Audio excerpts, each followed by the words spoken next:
The summer solstice is understood as the beginning of summer, the highest point of summer, the longest day, the shortest night, and the beginning of my favorite season. Summer might be a season, but for me, it is also a state of mind that is characterized by joy and beautiful new transitions. On this show, we explore the essence of summer and the beauty in those transitions. Welcome to the summer solstice with Immanuel.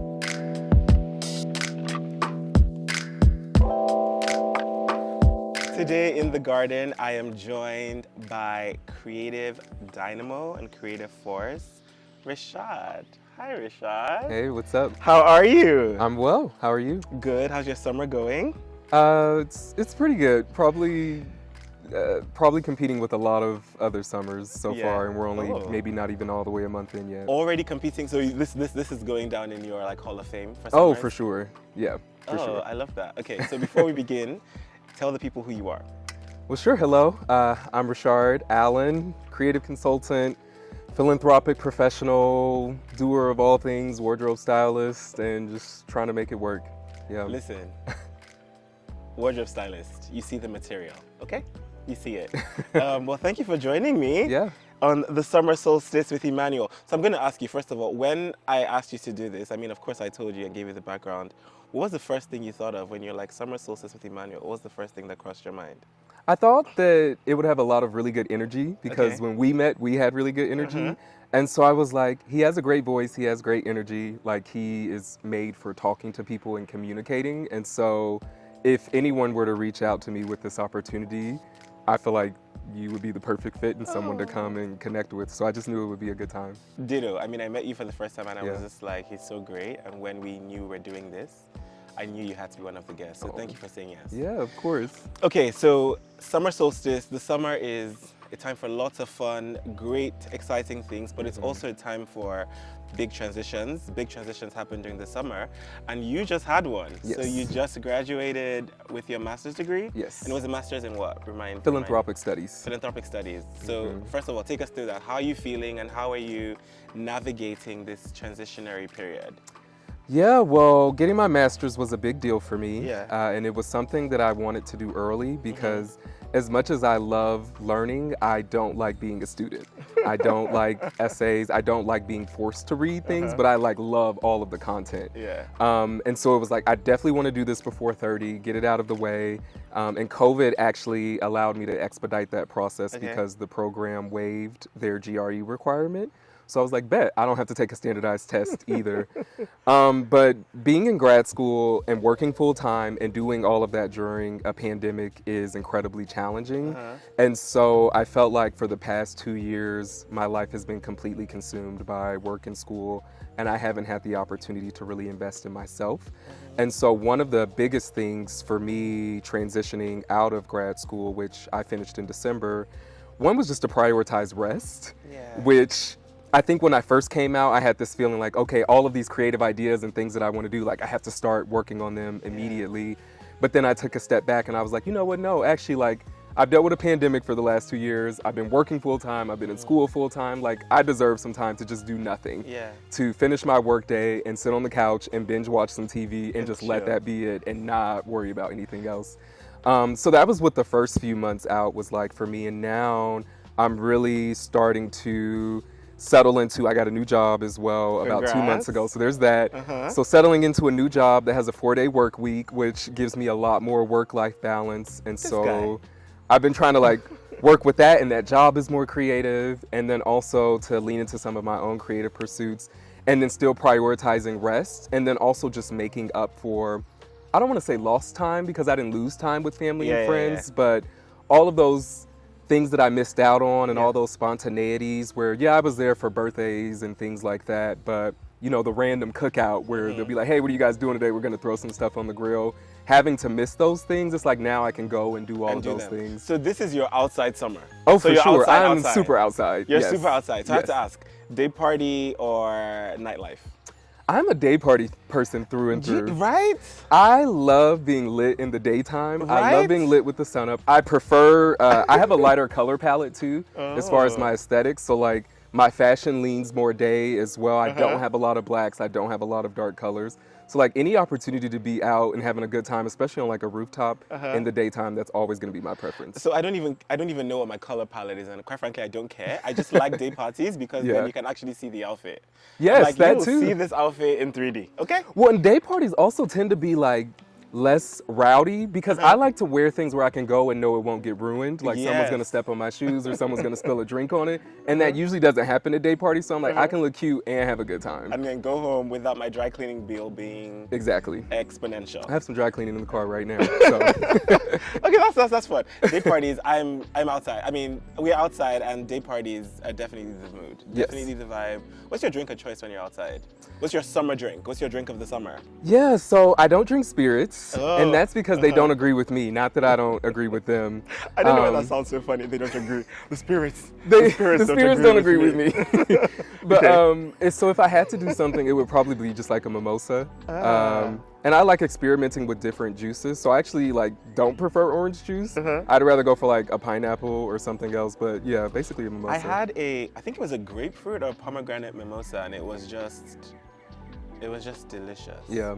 So one of my favorite things about summer is just it feels so joyful. I say all the time that I am the best version of myself in the summertime, and so like if you meet me another time, I'll be great. But if you meet me in the summertime, it's peak blessed boy joy. Yeah. And summer for me is such a joyful time. And so when we think about kind of segueing from the taste of the juice for the mimosa, if summer or if joy was a flavor, what do you think it would taste like? I feel like it would taste like lemonade a little bit. Like lemons. What kind of lemonade? Like just original straight up You know, lemonade? it depends on the day, to be honest. But I do think that it like starts with a base. Because like lemonade on its own is just like already really great. Yes. And then depending on the day, like, you know, today might be a strawberry lemonade kind of day or a watermelon lemonade this day. Depending on like what the weather's doing, what activities are going on. Yeah. But I feel like, I don't know, like summer to me, like the flavor of it, because lemonade to me is like really fresh. Yes.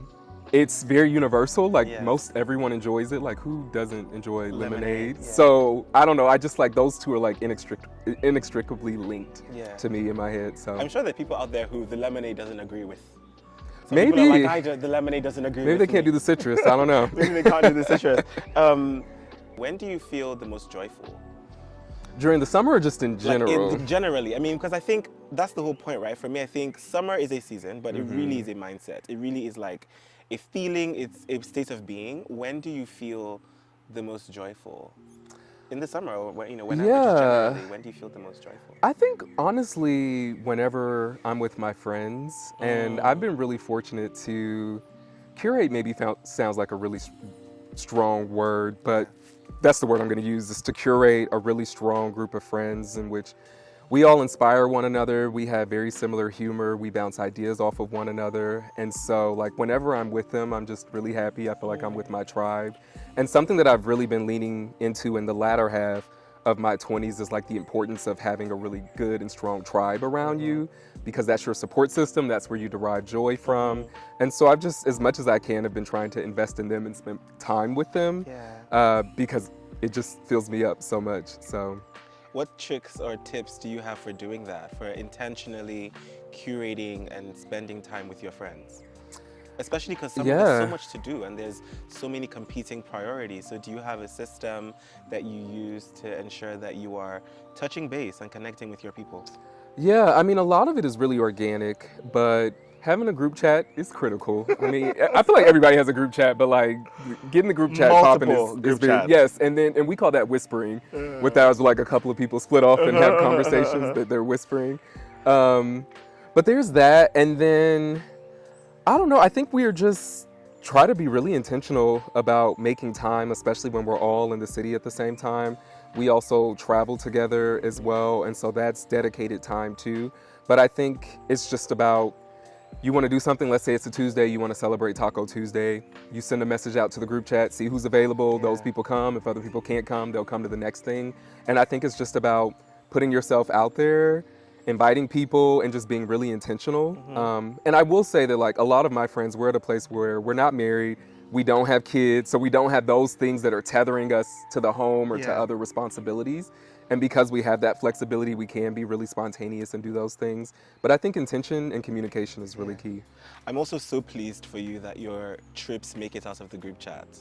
Yes. That has to be a record, that you and your friends are consistently traveling together. Yeah. I love that for you. And I'm Yeah. manifesting that on my group chat. That is a pretty big thing. And all the trips that we have proposed. The summer's here, and you talked about pursuing some more of your creative endeavors now that you are done with your incredible master's degree. Yes. So how are you, like, talk to us about that. Like, how are you prioritizing time with your friends, but also making time to be intentional about your creative pursuits?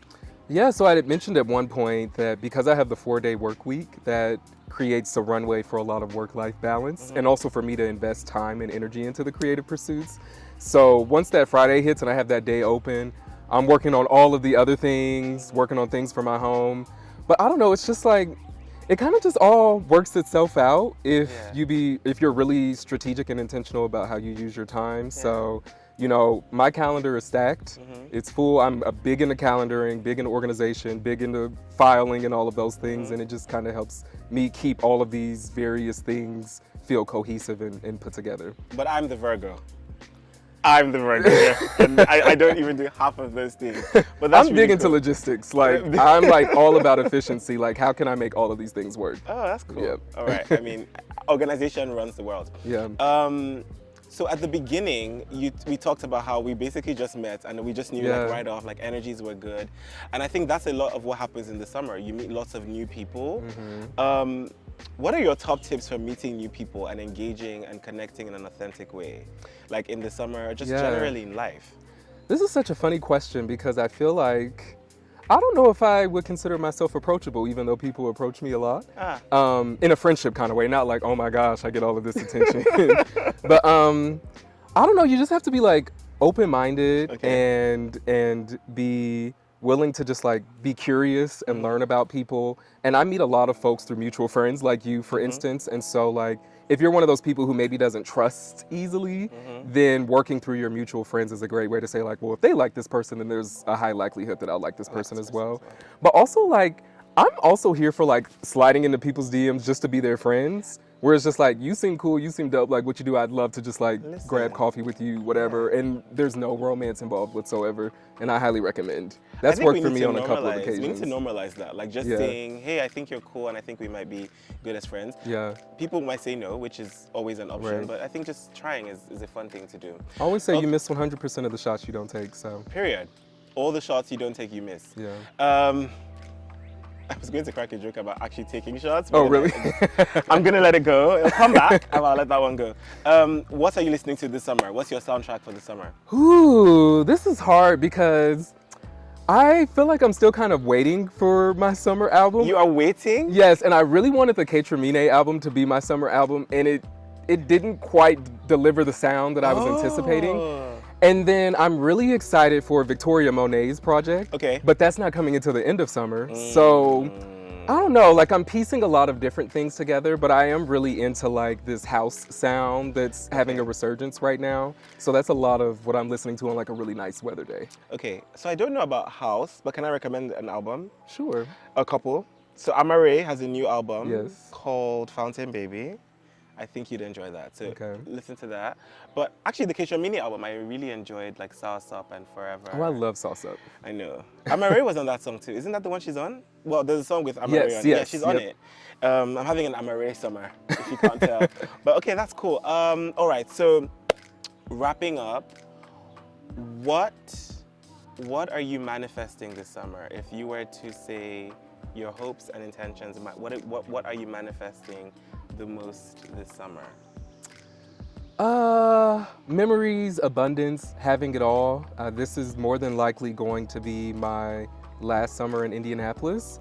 And so I'm really just trying to make the most of it and enjoy and do the most that I can. It's like the first summer post-COVID that really feels like summer. And so I'm just trying to make sure it's a good one and that I don't forget it and that I go out on a bang, so. Go out with a bang, yeah. Amen to that. Okay, I said that was the last question, but I have to ask you this. So you lied? I did lie. I know, I lied. But you are a style boy. Yes. What's the summer uniform? What are we wearing this summer? Ooh, that's such a loaded question. Okay, I'll try to make it quick because there are so many layers to it. Yeah. But trying to avoid fast fashion, and that's because I've just gotten to a point where the quality is not there. I just can't do it anymore. It bothers me. I've been trying to support a lot of emerging brands, black and brown owned brands, those folks who don't have these major corporations yet are making all of this money. And I also think that they're doing some of the most interesting and unique work in fashion right now. So it feels really good to support them. And those have kind of been my priorities so far. All right. And sticking in the light color palette. I love a beige, a tan, a white. Those are my go-tos. Well, you are killing it today. And if Thank this you. is any indication of what the rest of your summer wardrobe is going to look like, it's going to be amazing. Thank you. I wish you really an incredible summer with all the memories. Your last Indianapolis summer, I hope it's everything you hoped for and more. And thank you for coming on the show Yes, thank today. you for having me. It's been a pleasure. It's been a pleasure speaking with you. And to everyone else, I hope you are having an incredible summer, and I hope that you capture, hold on to the joy, the memories, and I will see you on the next episode of Summer Solstice with Immanuel. God bless you, God bless me, God bless all of us. Peace. You know I couldn't leave you hanging. I wish you well.